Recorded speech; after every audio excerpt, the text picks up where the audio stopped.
This evening, this topic was prompted by the Defense Minister of Australia, who either didn't fully understand what he was saying, or more likely did, and excited the humors of everyone by saying, at the rate we're going, which would be maybe a submarine in Australian hands by the mid 2040s, we may need to do an interim conventional sub option, which is code for not doing the nuclear submarine at all, is my guess, because submarines apparently are just very expensive. They haven't come out with the economy model, and if you get the nuclear one or the non-nuclear one, it's still an enormous expense. And the idea that you could have an interim conventional submarine program that didn't exhaust your funds for anything else, at least to the people who know addition and subtraction, didn't make any sense. In any case, it changed things up, we think. We do not know. But there are all sorts of news headlines coming out of, I believe, I want to get this right, the Wall Street Journal. No. Yeah, the Wall Street Journal. Michael Gordon. Is Michael here? Did he make it? Maybe he didn't. He threatened to come. In any case, so tonight, what we're going to take a look at is whether or not there really are any sensible interim solutions. Because even though the United States has promised to, speed things up and maybe get things going so there'd be a nuclear submarine in the hands of the Australians by the mid 2030s, I'm not sure how much the Australians will decide that that's a reliable pledge. I mean, so it might be worth just sort of exploring, and then also considering how reliable the pledge might be, and what it is that might make a delivery that soon feasible. So we have two people here tonight who actually know something about this, and in specific, I don't know what the order should be, by the way. Have you flipped a coin, or is there an order of battle that we should follow? Well, I was told that I was going first, but again, I don't want to fight to the death over that. No. I wholeheartedly approve. Go for there it. you go. Mr. Hellyer will go first. I think the most remarkable thing on his resume is his description of his career in the United States as being an academic historian. Now, you have to understand, at least culturally in the United States, I'm not sure there is any other kind. In fact, there's so few of them. We can only find them in places that it's. I think history has become like the classics, in the United States. Barely studied at all, which tells you the trouble we're in. In any case, I think it's quite remarkable that you went from some work on history to doing defense analysis for the Australian government, and you're now a senior analyst at the Australian Strategic Policy Institute. And it looks to me like you have focused quite a lot on the future submarine. So I think for that reason, also because he's worked in the intelligence community, he's familiar with all the aspects of Australian national security, we're in for some good presentation. The second speaker will be Craig Hooper, who is founder and apparently named the Themistocles Advisory Group. And I bothered to look up Themistocles. Apparently he was a general and politician, aristocrat, but he made his mark serving at Athens when it was a democracy, which I think is something to reflect upon. Do we have people like that anymore? Do we need them? And the answer is maybe not as much as we'd like, and yes, we do. In any case, he's got work with sales and marketing for Astra. I assume that's a telecommunications operation, was it? I mean, did I get that right? Austal is a shipbuilder based Shipbuilder. in Well, I got that dead building wrong. ships for the Navy here. I apologize. Worry. I thought it rhymes with something like that, and I apologize. He's also done studies for the U.S. Department of Defense and has taught at the Naval Postgraduate School. So I think we have someone who is not just antipodal, but above the equator as well. So why don't we go in the order that was originally set up? And what we'll do is this. After your presentation, we'll allow maybe 5 to 10 minutes of, probably closer to 5 minutes of questions.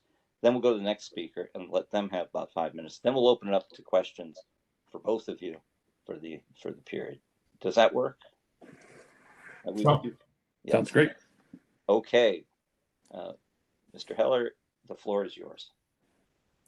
Well, thank you, Henry, and thank you very much for the invitation to speak. You're right, I have had a slightly strange career. I went from researching and writing about the relationship between science and theology in Catholic Germany in the early modern period, and a few years later, I found myself in the Department of Defense managing its multi-billion-dollar investment program. So I think I've got one more career left in me, which will be making YouTube videos about bird watching in outback Australia. So, but for now, it's submarines. So so that first slide is just there to show that, in the year since AUKUS was announced, Australia has undergone a kind of crash course in nuclear submarines, and we've all become armchair experts in nuclear submarines, and I'm one of them. If Brooke could move on to the next slide.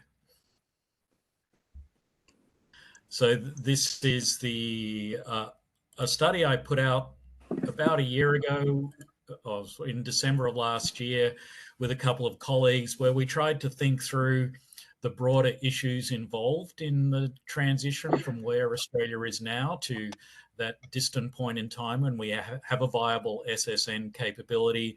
And we tried to elevate the discussion beyond just saying, are we going to get the Virginia-class submarine or the UK Astute-class submarine, and talk about some of the more fundamental issues there involving non-proliferation, but also industry issues, workforce issues, and also trying to get a rough estimate of the cost involved. And you can find that on ASPE's website. Okay, so next slide, please. So this is just a very basic kind of slide that attempts to map out the transition from where we are now with 6 Collins-class submarines, so large conventional submarines that were built in the late 1990s, early 2000s, to this kind of potential future of, the previous Prime Minister, Scott Morrison, who made the initial announcement, said at least 8 SSNs.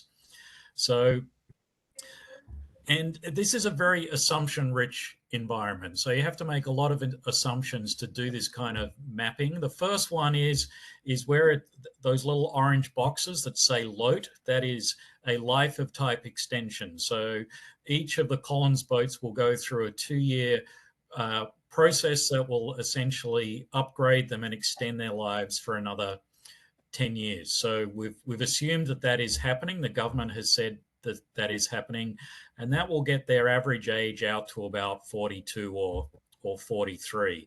You have to do that, the LOTE, otherwise there is no way to get the Collins fleet out to the introduction of the SSN fleet. So that was always our big kind of get out of jail card, that no matter what went wrong with the old French attack class program, if we played the LOTE card, that would extend the Collins long enough to get us to the new fleet.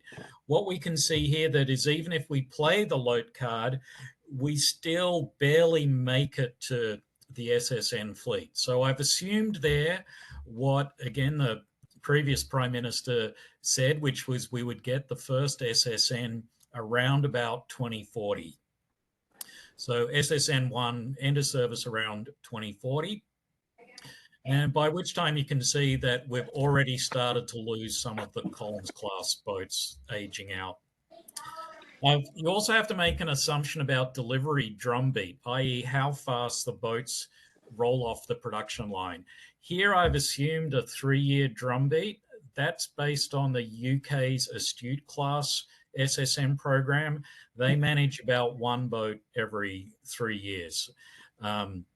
I've just assumed we'll be sort of have a similar kind of sized program.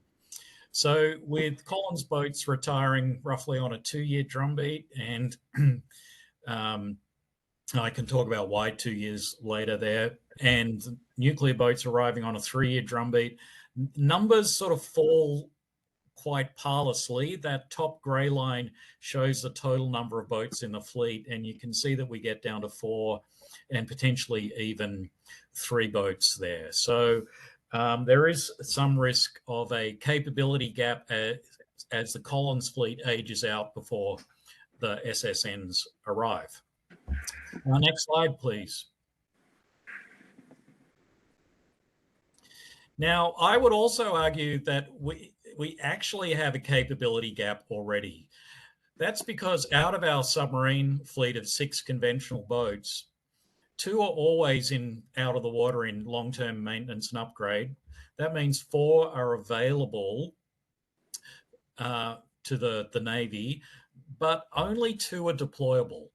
So what we're really saying is that in that long transition, the best we can hope for out of the Collins fleet is 2 deployable boats. Now, some of you may be familiar with Australia's geography, and Australia is a continental nation the size of an island nation the size of the continental United States. And so you might think that 2 conventional submarines is not a lot of capability for a country of that size, and I think you would be right.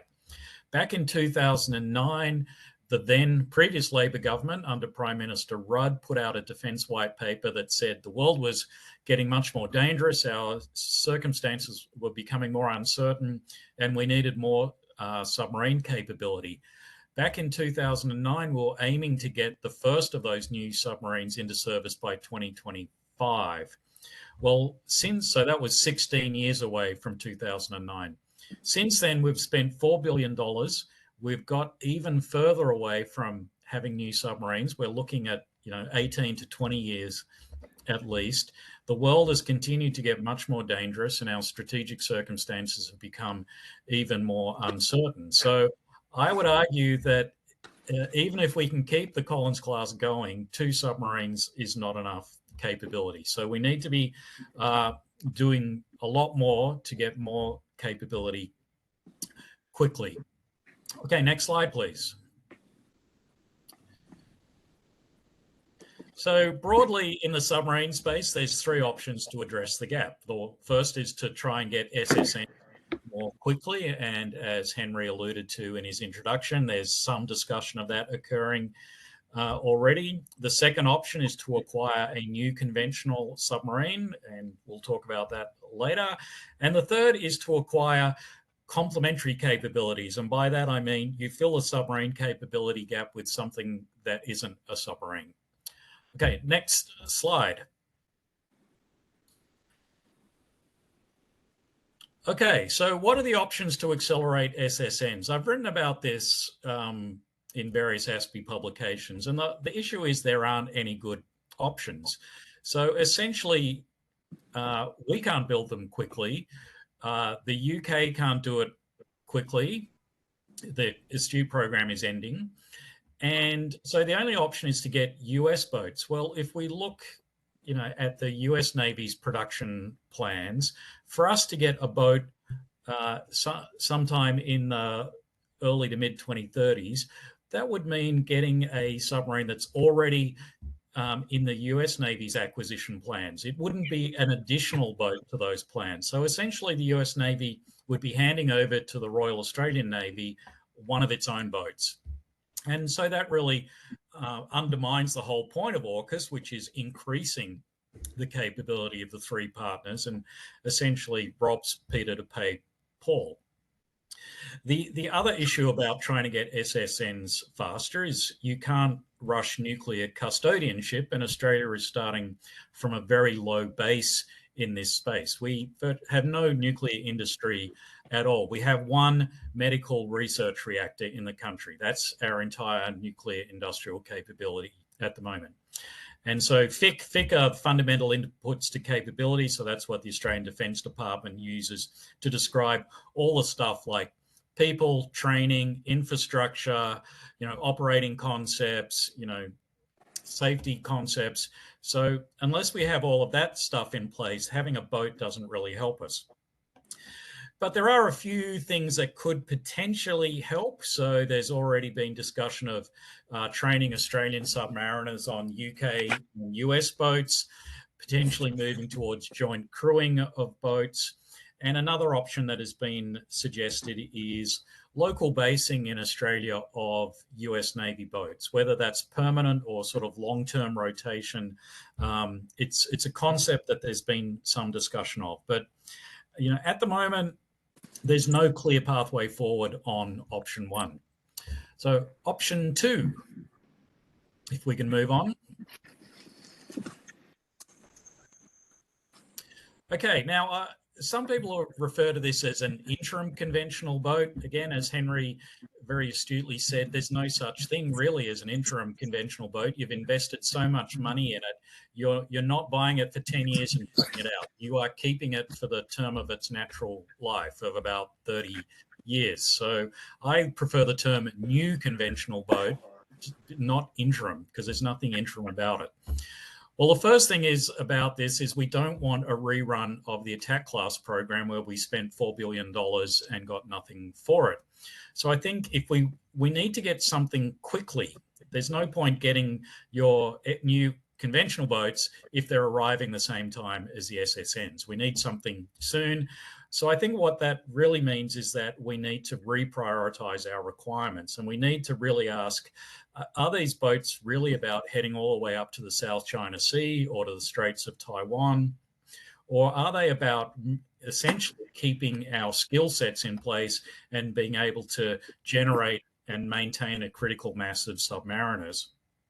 So does it really need the same range and endurance and payload as the Collins, which is essentially the biggest conventional submarine in the world? In a sense, we've been trying to build conventional submarines which act as proxies for nuclear submarines. So if we downsize our requirements, then we might be able to get something, an existing design off the shelf more quickly. But then we get to the very tricky issue of, do we build it locally? So there's a lot of pressure on Australian governments to build submarines locally. But then I think we need to ask the question, does that help our SSN program or does it hurt it? Is it building industrial capacity, or is it competing for industrial capacity with SSNs? So again, the new conventional boat is not just a matter of picking the best boat. There are some very fundamental issues here about industrial capacity, about workforce, and actually what do you want this thing to do? And if we can move on to the final option, option three, and that is complementary capabilities. And there is, we acknowledge that we have this very strange submarine fetish where we seem to think if we spend enough money on submarines, our security woes will be taken care of. And, our Navy has already said it can't manage three separate classes of boats. It can't manage the SSNs, the new conventional boat, and the residual Collins capability. So maybe we accept them at their word and say, don't get a new conventional boat, fill that gap with something else. Accept SSNs aren't going to arrive much before 2040. Fill that gap with something else. So, and again, you have sub options here. One is invest more quickly, more heavily in the things that are going to be part of your future force. Whatever the future brings, we know it's going to have a lot of autonomous systems, a lot of manned, unmanned teaming type systems. So get into that world faster. And we use the term the small, the smart, and the many. So smaller, cheaper, disposable, or attritable systems. So that's the go small approach. The other one is the go big approach. So again, all of this has to be effects based. So what is it? What are the effects we want from a submarine? Which of those effects can we deliver through other systems? And have I got one more slide, or was that it? I think that, yeah, that was it. So the other sub approach of option 3 is, as opposed to going big, going small, I mean, with the small, the smart, and the many, is you go big and you get something almost of the scale of an SSN in terms of long-range strike, long-range conventional deterrence capability. And to me, that would be something like the B-21 bomber that is currently under development for the United States Air Force. So something that can reach out, 3,000 or 4,000 kilometers from Australia and shape any potential adversaries thinking of that, if they're thinking about operating in Australia's near region. So, one of the things I've argued is that we need to think seriously about the B-21 bomber as our best interim submarine option. And I'll leave it there. I'm still digesting that last sentence. Well, I would like people to perhaps pepper a few questions if they want to right now, but let's not lollygag too long so that Mr. Hooper can inform us as well. So if you can put your name in the chat room, I think that's probably the most orderly way to go.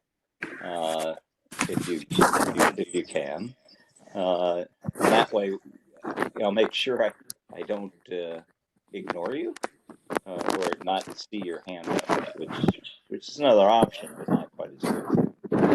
Are there any comments or questions? I know we have some people here who cover and studied these matters, and some who have written recent articles. Are there any questions from them? Why? Well, I've beaten everybody into submission. Well, I don't know about that. It was a pretty good presentation, I got to tell you. I mean, I thought it was very well done. Mr. Oh, here we Self, go. Yeah, has his hand raised. Mr. Self? Thank you. It was a very good presentation. I'm curious about what technologies you have specifically in mind for small, cheap, and distributed, or the terms of art you used were very elegant, and I've already forgotten them. But do such things actually already exist, or are you talking about developing unmanned underwater vehicles for Australia, unmanned aerial vehicles that currently aren't already on production lines? Thank you. Thank you. Well, I would have to say most of them don't already exist. I mean, many of them are in development. So everybody is working on, uncrewed underwater vessels, uncrewed aerial vehicles. So there's a lot of work going on in this space. I think two key things to bear in mind. So the first is, if you want an autonomous system to do what a traditional crewed system can do, we're never going to get there. It's going to take a really long time. So you kind of have to disaggregate the capabilities. So if you want an uncrewed system that can do what a traditional submarine does, it's going to be years and years and years before we get there.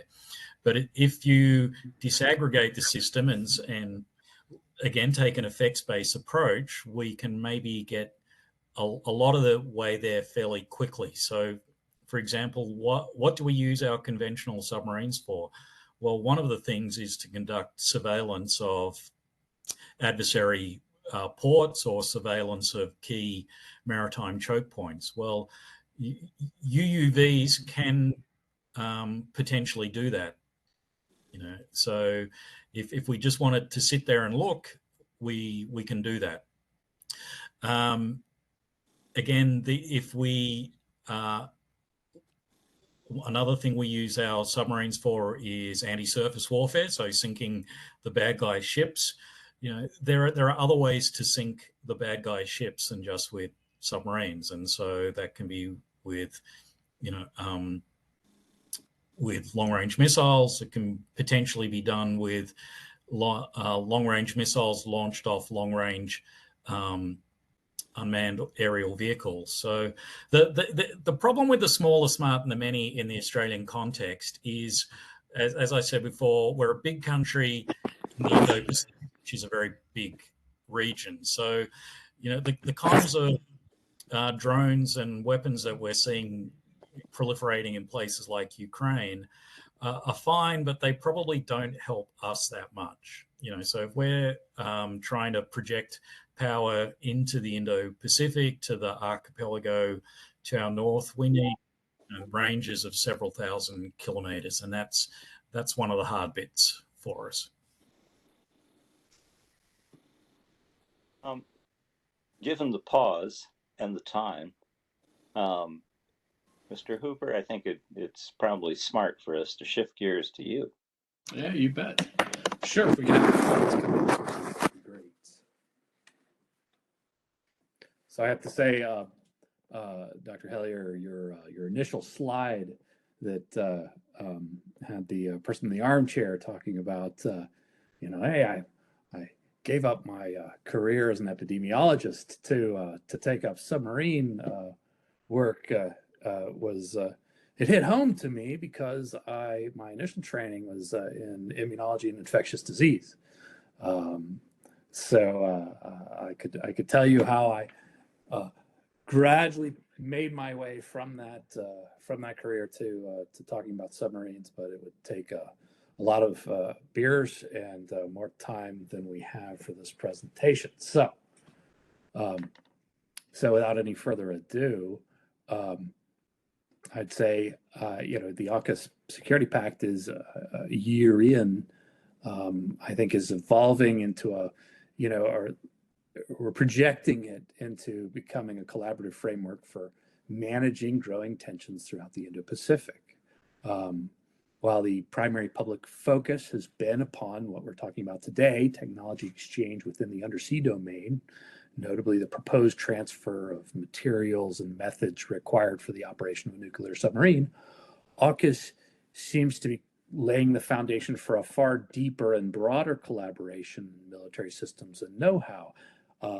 And even if right now we're talking about interim solutions. But if we consider AUKUS as a foundation for something bigger, and I think some boosters out there have been saying that in time AUKUS will be remembered as a technology sharing alliance that also included a sub-project in it.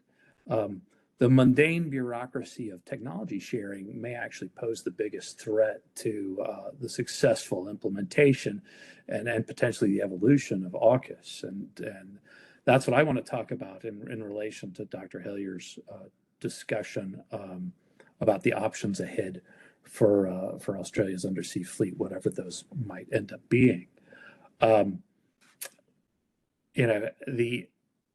The enormous potential that AUKUS offers participants may well rest in the freedom the alliance offers partners to take new technological or procurement risks that would otherwise be too daunting for any one country to do alone.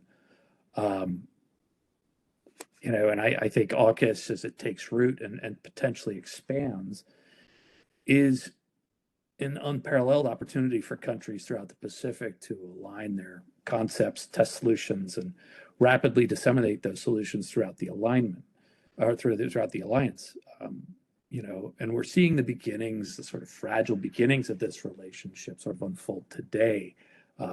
U.S. helicopters and maritime patrol platforms are headed to Australia, while Australia's loyal wingman is coming to America, and that's great to see. That's sort of what I think is what AUKUS might end up being about. But right now, technology transfer is going quite well. And if we can have the second slide up, that'd be great. A single incident, a loss of key industrial information to China, an unexpected hack, or some ITOR or securities and exchange violation. If we can have the next slide up there, I don't see what we have up here. But if we have some sort of breach, securities and exchange violation even, would risk compromising and complicating the whole effort. I think we can all recall the disruption caused by DCNS's 2016 leak of Scorpion-class submarine technological information. Not only did that leak shake up the French and Indian technological exchange efforts, it also echoed back into Australia's ultimately abortive submarine deal with France. But that incident should emphasize that for any trading of operational knowledge or technology or warfighting goals, there's a lot of sort of boring and bureaucratically painful work that needs to be done to coordinate security structures, defense industry protections, and defense industry practices. And these things in sort of grand collaborative efforts tend to get ignored, even though they're enormously important. It's not saying it can't be done. Decades of battlefield collaboration offer evidence that our AUKUS partners can work together. But I think battlefield collaboration is just one part of the equation. Working together in a complex industrial endeavor is enormously difficult. It's filled with a variety of cultural, legal, and professional hurdles as companies and workers interface with security requirements they may not be familiar with, and they may not even understand. If we don't get those back office challenges right, compliance failures can kill AUKUS before it even gets started. BAE, for example, a company that will probably be at the center of a lot of AUKUS activities, knows the cost of noncompliance. Noncompliance can be painful. In 2010, the company, in part of a plea agreement with the U.S. Department of Justice, had to pay $400 million. $400 million in restitution for violations of the International Traffic in Arms Regulations, ITAR, and the Arms Export Control Act. Compliance problems can run an international collaboration right up into the rocks in no time. And that's important as we go forward with this technological exchange effort. So given the stakes at risk in the undersea and wider shipbuilding domain, we need to focus a lot more attention on the back office procedures and the back office projects that'll make AUKUS successful regardless of the initiative's ultimate goals and technological approach going forward. And another thing, this is something that large international primes can do all the time. And Boeing, General Dynamics, Lockheed Martin, they certainly, they're going to be important in the future of AUKUS. And they certainly have the organizational resources to manage these challenges. But handing all that work to those companies to dole out at their leisure may not be a good path forward. It might be worth focusing on some of the smaller companies out there, the disruptors, the innovative second-tier suppliers, or other companies that address some of the political needs, that may not have deep experience with the exhaustive compliance requirements demanded by the undersea community. Those companies are going to need help. And I think they're going to need projects to develop not just expertise in the undersea warfare domain or shipbuilding domain, but to build out their regulatory compliance toolkit. And it's not going to be perfect. If you take Austal Limited, a Western Australian-based U.S. shipbuilder and ship maintainer that's right now working through a complex multinational compliance investigation regarding the timely dissemination of financial information. Just this month, the The company announced a $650,000 Australian settlement with the Australian Securities and Investments Commission. And the U.S. Department of Justice and Securities Exchange Commission are probably going to weigh in as well at a later date. It just emphasizes how difficult these collaborations can be, just working between time zones and international market borders. It's a real challenge. But if we accept there's going to be mistakes or bumps along the road, we shouldn't wait to test these things.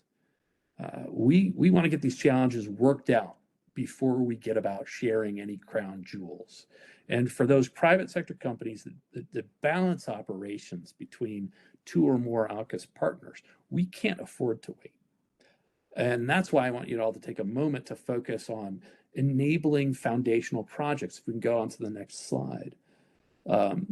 Projects that in themselves are not necessarily big security concerns, but offer AUKUS partners more flexibility to explore and pursue a range of different options, the range of options that we've already discussed today. I think putting an initial focus on enabling crawl, walk, run projects is an appropriate and I think cost-effective way to lend a hand. And if done thoughtfully, they give Australia a lot more flexibility. It's also how we can keep compliance from being an unintended gatekeeper that limits big international engagements like this to big defense primes. I think there's too much goodness out there in smaller companies where they reject even playing in this game field because it's too above and beyond them. But several basic and immediate things are being done right now to advance Australia's undersea potential. We've talked about them, identifying potential basing sites, maintenance and support sites that meet U.S. physical security requirements. It's a no-brainer. Building out staff and staffing collaborative training opportunities, that's sensible. But we haven't seen a lot of discussion on the options for foundational industrial projects that support Australia's efforts or AUKUS's overall efforts to advance undersea warfare in the Pacific.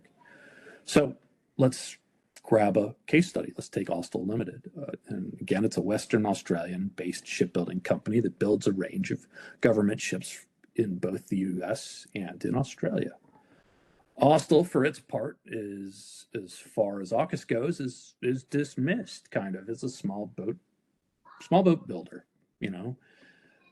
But it's starting to support U.S. submarine fabrication efforts in Mobile, Alabama, with an eye on becoming, over the space of a decade or so, a second Quonset Point. And Quonset Point, I have a little picture of it. It's down at the bottom there. That's a satellite facility for General Dynamics Electric Boat over in Rhode Island. And it's built to support the fabrication of U.S. submarine modules. It began really basic, just bending steel, building little bits and pieces. And as it proved its capability, it got more work and more experience. And now it's a fundamental part of the Columbia-class and Virginia-class building program. But it didn't happen overnight. It took more than a decade to build this. But these skills, if Austal continues in this work, honed over the course of the Columbia-class ballistic missile submarine program, make a really good foundation for understanding regulatory obligations, potentially training Australian workers, and bridging nuclear sub production know-how over to Australia via an Australian-owned company. Austal's also building out vessel maintenance facilities throughout the Pacific. And as US and UK nuclear submarines begin cycling through Australian naval bases, Austal's Henderson facility, supported by Austal's emerging cadre of trained maintainers or even potentially undersea manufacturers, they can start taking on basic maintenance duties for forward deployed submarines. Austal, as part of the US government's Crawl, Walk, Run support of Austal's shift to steel ship manufacturers, is already contracted to build a floating dry dock for the US Navy. And an effort to transfer those plans to Australia and then build a submarine-ready dry dock, maybe in Henderson or somewhere else, would be an operational boon for all parties, regardless of Australia's future path in the undersea domain. And with the US eyeing Perth as a potentially operational base for attack submarines, Austal could also easily develop a waterfront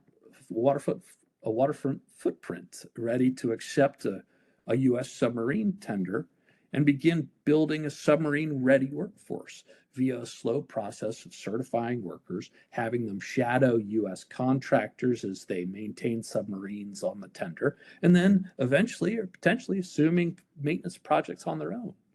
A domestically built submarine tender would offer Australia enormous benefits, improving not just the resiliency of any nuclear submarine deployed to the region, whether it's operated by Australia or the UK or the US or maybe even Japan or South Korea in the future.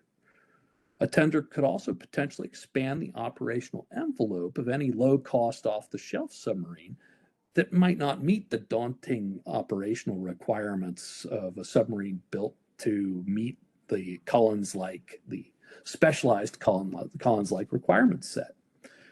It could even support the smaller things, the unmanned platforms that we've discussed as well, and get them into operationally interesting areas.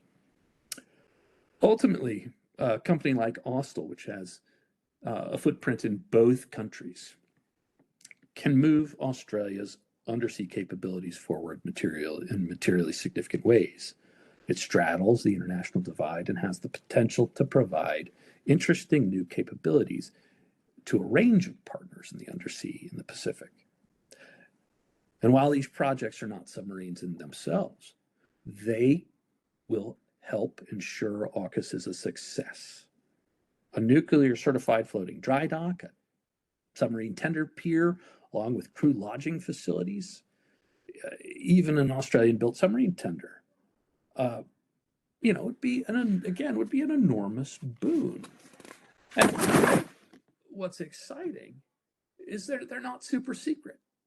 There's not a lot of risk to them, but they're desperately needed now, regardless of Australia's path forward. So the challenge here, I think, is for Australia to keep their focus on opening up a range of options and stress testing the complex bureaucratic frameworks required to advance maritime technology sharing. And as you build that out, that will help inform you on the path forward, whether it's going whole hog with a nuclear SSN or accepting just a can of torpedoes, from a off-the-shelf vendor. So I think we've got a lot of options, but I think let's not let the excitement of discussing the options forego really looking at and focusing and using the supportive framework that's required to keep all of these options going forward in the future. So, any questions? Okay, well, we have a question from, I'm going to take things out of order knowing certain time constraints, from Dimitri from Financial Times, who's covered this. Why don't you start, Dimitri, with your question? Thanks, Henry. And I appreciate all the talk about Greek names and politicians and generals earlier. It's the only Greek name I hear. So just a quick question for you, Craig.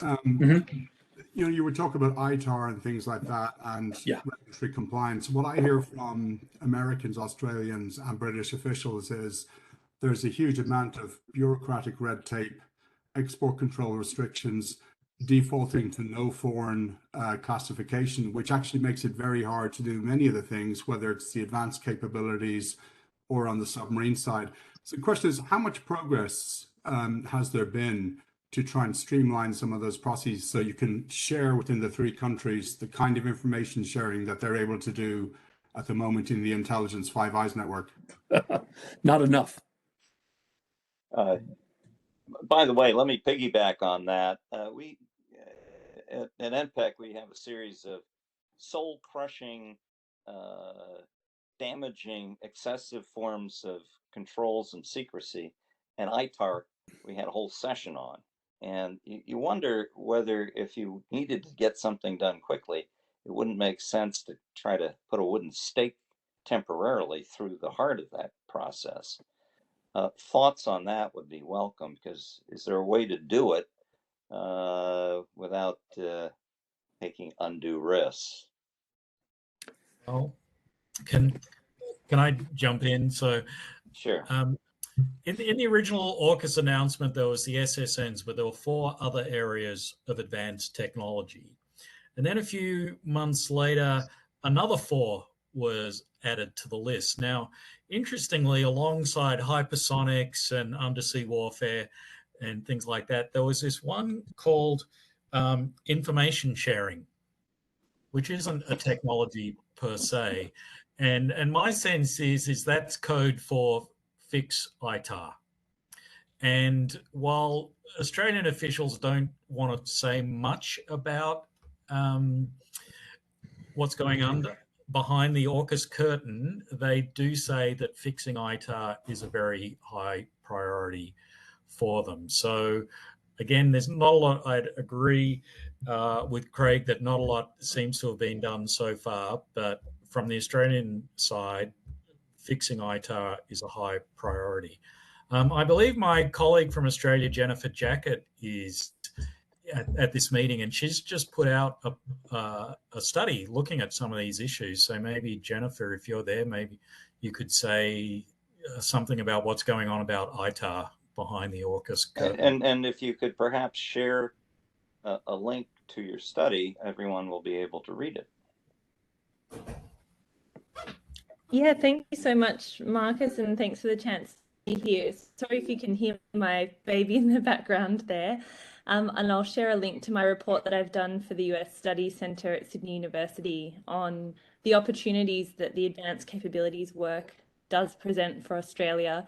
So on ITAR specifically, I can't speak to detail of some of the progress that's been made in the background, but what I would say is that I think I've gleaned from US officials recently that there is a high level of political will and interest in addressing these issues through sort of reform to legislation. So I think it's recognised as a major barrier to technology transfer at the moment, and something that will be necessary if they're to realise some of the opportunities in the advanced capabilities stream in particular, because part of the goal of that will be to provide and share capabilities for a qualitative asymmetric advantage as quickly as possible, given the urgency of the strategic environment. But in order to do that, we do need to reform some of those administrative processes.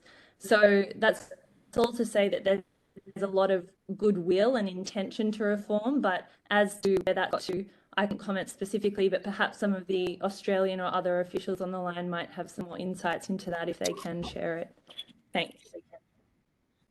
It may be classified in the highest levels would be embarrassing. It's a special classification category.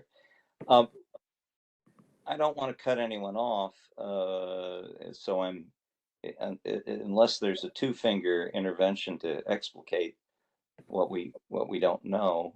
If there is, I will permit it. But if there isn't, I want to go back to the regular order. If I can just jump in here, I think Yeah. I think looking at how the transfer of technologies to Ukraine has gone, I think that right there may be a useful impetus to make some changes with ITAR. Well, yes, some of the stories are success stories. Some of them are tragic. My favorite is the consideration of a particular item that Hill is very concerned about, that's been reviewed since April. Mr. Tomash, I want to get this right. Tomahisha. Did I get the name right? Tomahisha, are you still there? You had a question. Yes, I'm here. And my question is, Collins class LOTE, it is very interesting program, the lifetime of time extension.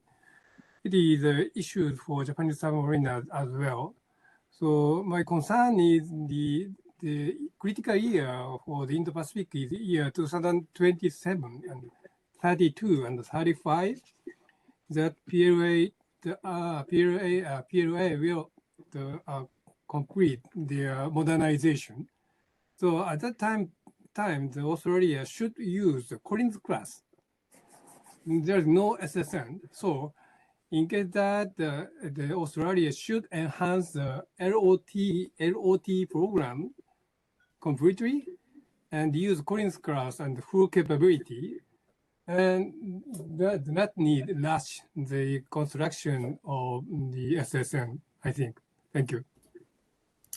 Okay, well, I'm happy to jump in on that, since it's one of the issues I've sort of been grappling with for the last 5 years. So the life of type extension, so the LOTE or the LOTE as we call it here, is that upgrade program which will spend 2 years on each boat, extending their lives for 10 years. Now, one of the interesting things about our strange submarine journey is that originally one of the options to replace the Collins was a so-called son of Collins, that you would take the original design and upgrade it, but install more modern motors, more modern batteries, more modern diesels, and so on, and essentially use that, have a kind of second generation Collins as our future submarine.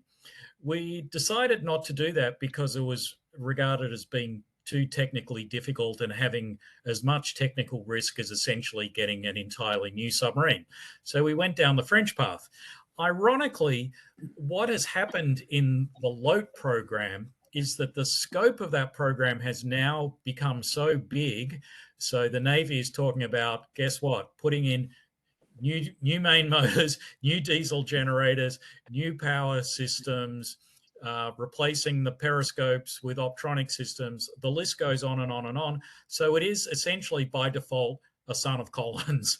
So it's what we've now decided as an interim measure to do what we decided sort of 6 or 7 years ago would be too difficult to do as the future submarine. So while I agree that if we want to bridge the gap to the SSNs, we do need to do the life of type extension, it's already looking like an immensely risky endeavor. And one of my fears is that based on the scope of that program, the risk may blow out to the point that we end up with not having a viable Collins at all because of that high degree of technical risk. Just as another point, so our Navy has argued against the idea of getting a new boat or an interim boat, whatever term you want to use. And one of the arguments for that is not just that they can't operate 3 different classes of boats, but Australia's industrial base can't do simultaneously 3 large submarine programs. So that would be the life of type extension, which is looking at a very complex undertaking, the new boat, and the SSN.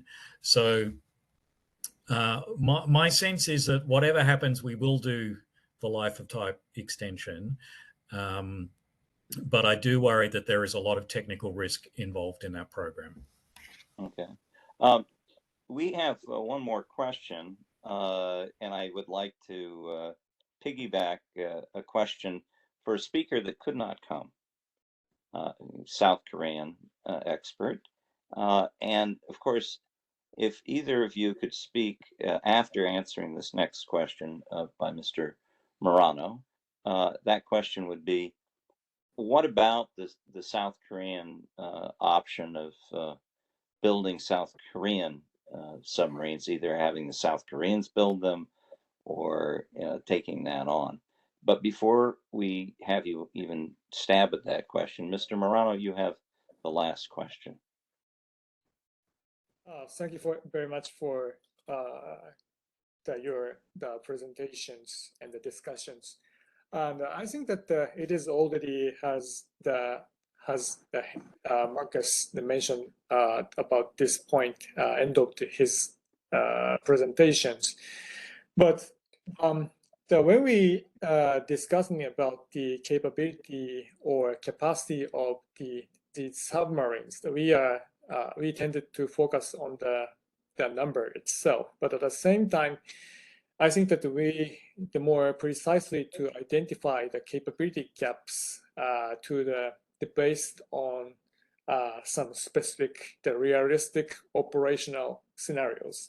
What I mean by this is that those capability, when we just say the capability gaps, it could be a variety of some criterias or the metrics, whether it is the peacetime, the surveillance ISR capabilities, or ASW capabilities, or in addition, the land attack capabilities from the underwaters.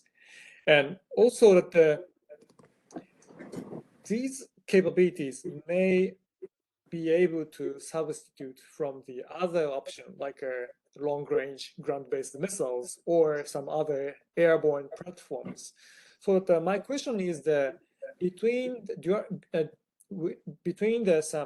AUKUS allies and partners, do you share those kind of operational or mission metrics based on some realistic operational scenarios? So that's my curious. Thank you very much.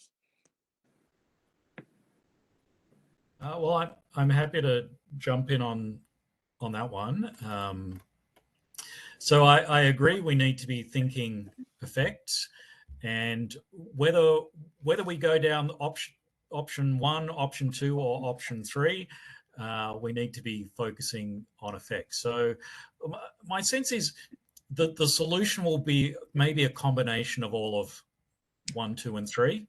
Or one, I suspect where we will go is a combination of option 1 and option 3.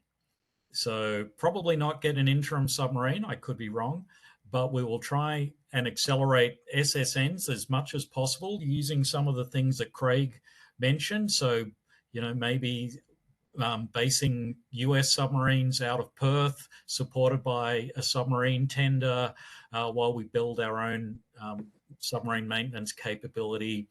So we'll try and do that to drag SSNs as far forward as possible, and then fill the gap with some other means. And I agree, you need to kind of disaggregate things. So an extra large UUV might be able to handle some of the ISR task, which means your remaining columns boats can focus, say, on the ASW or the anti-surface capability.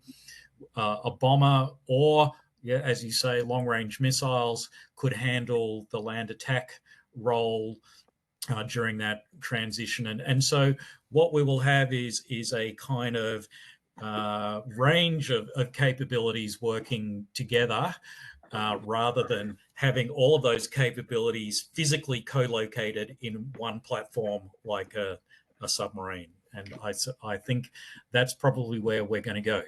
Now, in terms of AUKUS, I've never seen any articulation of AUKUS that really puts it in that way. So all of the public statements about AUKUS have been about areas of advanced technology, not sort of areas of military effects. Now, again, behind the curtain, maybe those discussions are occurring, but I haven't seen anything to suggest that. I'm just curious, you may have answered the question with regard to an interim submarine that's new. I suppose you have. So without uttering the word South Korea, you've answered that, or do you feel additional words are not needed? Look, everybody has their favorite interim submarine or new conventional submarine. So there are people arguing here in Australia very strongly for the latest, well, for essentially a new Collins. So make new hulls, put in all of the evolved systems that have happened since the Collins was, built 20 years ago, all of the work that's going to be done on the life of type extension, shove all of that into new hulls. So there are supporters of the son of Collins. There are also supporters of the current latest Swedish design, the A26, which has a similar design pedigree to Collins but is smaller. There are supporters of getting, off-the-shelf German boats, off-the-shelf French boats. There are supporters of getting the Japanese, who were actually unsuccessful when we ran our competition for conventional boats like 6 years ago. And yes, there are also now advocates for Korean boats. Now, one of the things I like about the Koreans is they did it the right way. So, I said we didn't evolve our Collins design. We kind of killed that pedigree and went down the French pathway, and then killed that and have gone down the SSN pathway. The South Koreans have done it the smart way and have essentially evolved their design, and they're now into the sort of developing the third iteration of their submarine design, and it has progressively gotten larger and more capable, including air independent propulsion and things like that. And it's a pretty good design, and I think would go a lot of the way to meeting what we wanted when we were still looking for a conventional submarine. So yeah, I do think if we did go down that pathway, it's potentially an option. It does raise the issue of, do we build them here? Do we buy them are they built in Korea? And that is an intensely political issue here in Australia, which has killed prime ministers' careers, actually. So that's pretty important. But the real question, I think, is, or the one I raised earlier, is, does building conventional submarines here help you build industrial capacity to build SSNs, or does it compete for that industrial capacity? And if it competes for that capacity, I think it would be a bad idea. Marcus, if I can jump in really quick, I don't mean to interrupt, but I know you kind of dismissed it earlier. Hey, we're not going to get a large unmanned sub anytime in the future. But boy, it'd be great if someone out there could crack that or take a whack at it, and getting even just a simple large unmanned sub with a lot of power to even just drive a sonar array and report back would be an enormous boon, and something that you could then iterate off of entirely. And I was wondering if you had been sort of following anything with Anduril out there. They're based they have Australian, we're working on unmanned platforms, undersea platforms in Australia.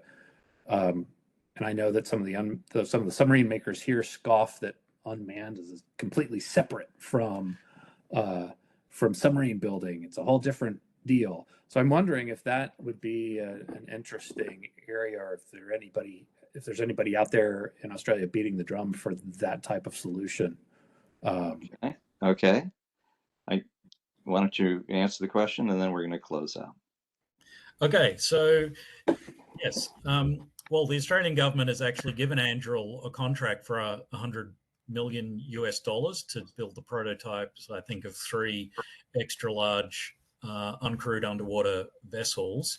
Anduril's kind of interesting. It's a company owned by Palmer Luckey, who is a classic Silicon Valley tech guy who did the Silicon Rift, I think, AI kind of headsets for gaming, and he sold that for $2 billion and has now put his money into his own sort of defense and security sector company. And he is bringing that kind of Silicon Valley startup innovation mindset to the defense sector, trying to short circuit a lot of the process and timelines involved in the defense sector.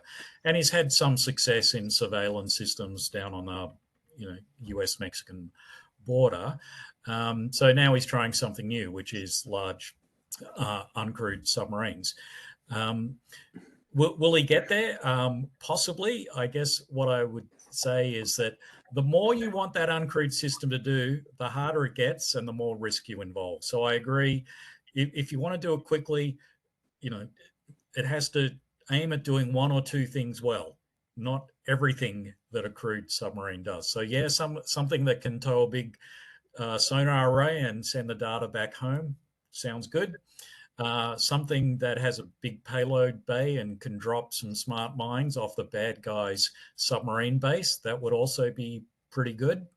And I'm pretty confident that work is going on in all of those areas as we speak. Well, I'm going to conclude by giving you a peek at what we are going to try to assemble for our next meeting. I talked with Brian this morning, and it occurred to us that it's very attractive to beat up the United States for things like ITAR. And there's plenty to work with there, don't get me wrong. But it might be useful to share some of the love by taking a look at what's causing American bureaucrats to pause in sharing technology with our Pacific allies. And it has something to do with what Mr. Hooper was driving at the beginning, and that is, can we trust them? What is it that we need to be looking for in their systems that would give us confidence that we could risk sharing technology more? And I think that's a discussion which I think we've been pretty careful not to do in public. Well, it's time. I think we're going to try to kick that around and see whether or not there's something to talk about there. And we'll try to get people, I hope, from Japan and perhaps Korea to speak, as well as someone who's an American.